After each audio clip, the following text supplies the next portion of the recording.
That's it, yeah?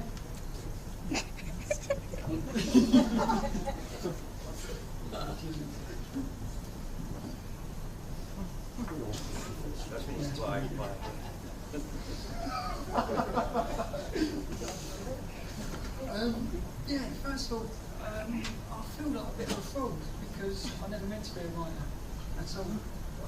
And like regular, I just like, that's what I want to be able to write stuff constantly. Where I started, I was coming back from Tesco's. No. I was coming back from Tesco's and I had this voice in my head, right? And it was horrible. Oh. It was all swearing and like just saying really nasty things. And I thought I've got to write that down because it's like get it out of my head. And as you can tell, I'm just a normal bloke. I have no education to speak of, and just his voice in my head coming back from Tesco's. So I wrote it down, and I thought, and it turned into a short story. So I had a look on the internet, put it on the internet. Within 2 hours, the publisher said, "Can I have that?" So I said, "All right." So it turned up in an anthology somewhere, and he says, "You got any more?" And I said, "No, because I know it's just this one. I'm not a writer. I just wrote this thing." So I wasn't going to say bit. So anyway, I've done some more, wrote some more, I wrote 3 more, and he took all them. So the first 4 short stories I've done all got published.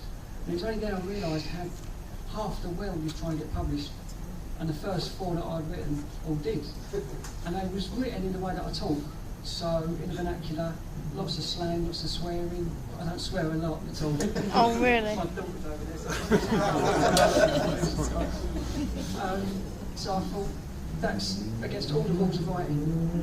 But somehow they got published. And my mate said to me, he said, "Why don't you write a book?" And I thought, "Oh, I'll have a go." But I tried to write a book in the way I thought a writer should write a book. It was really clever, lots of long words, really complicated. And I thought, and I got stuck. I just couldn't move. And anyone who tries to write anything knows the middle bit of something is really difficult to get through. And I thought, "Oh, I can't, this is stupid, I ain't going to do this." And then my mate said to me, "Why didn't you try and write a book? You said you've had 4 short stories published in the way that you talk. Write a book like that." So I thought, I'll have a go at that. So I don't know whether it's a magical thing about Tesco's. Yay! But it's true. I was coming back from Tesco's with summer over there. It was gorgeous. Wave sons. Wave. In a little pushchair it was then.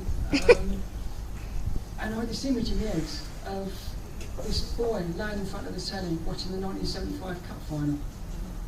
Now that was my first memory of football, one of my earliest memories.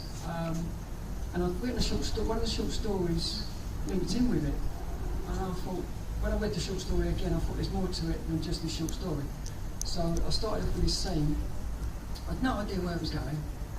And the way I write, I don't know where it's going, I just write. It's more like channeling than writing, I suppose. I just write, see what happens. I have no idea what the next chapter's going to be. Just finish it and carry on. And before I knew it, well, sorry, I've gone ahead of myself a little bit. I've got a mate who's a published writer, so just out of interest I was sending each chapter at a time to him, not realising he was sending it to his publisher. So 6 months later I get an email from this publisher that I'd never heard of saying, "Have you got any more of your book? Because I love it." And I said, "Well, I've finished it." He said, "Well, send it to me now." 3 months after that he sent me a contract, and it's oh, it's over there anyway in the great big. Yeah, you've got a big front. That's it, yeah. And when it turned into that, and that basically got me here. So I feel a bit of a fraud, but what it's allowed me to do is talk to people, and I've never been one to get up and talk to people.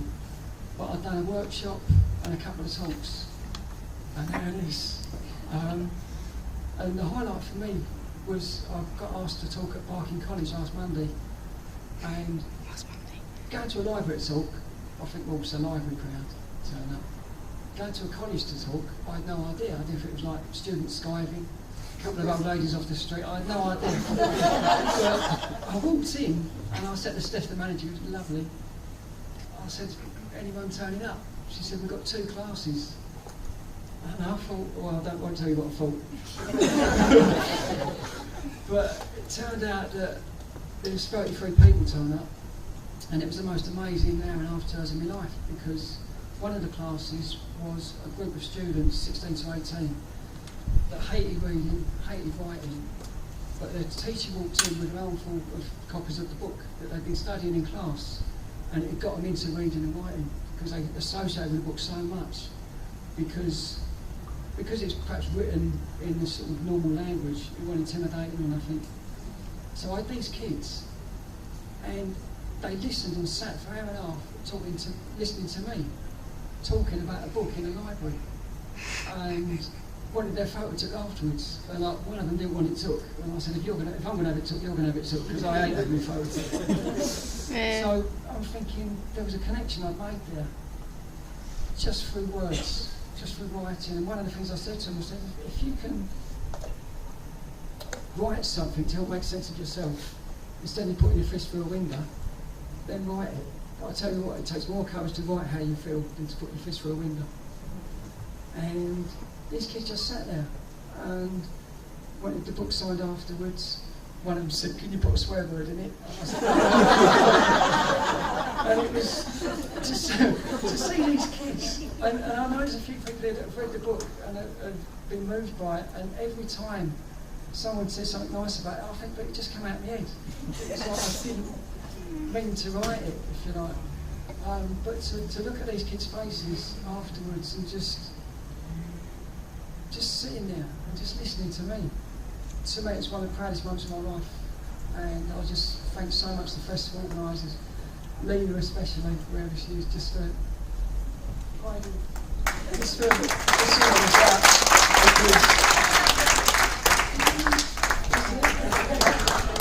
because so these 3 or 4 events have just started to change my life. And I know the Pen to Print project is coming up, and hoping you'll hear a lot more about it. I've been asked to be involved in that, and it's like a dream come true. It's just all I want to do is communicate with words that mean something. And I think that's it, because I didn't know I was going to say anything.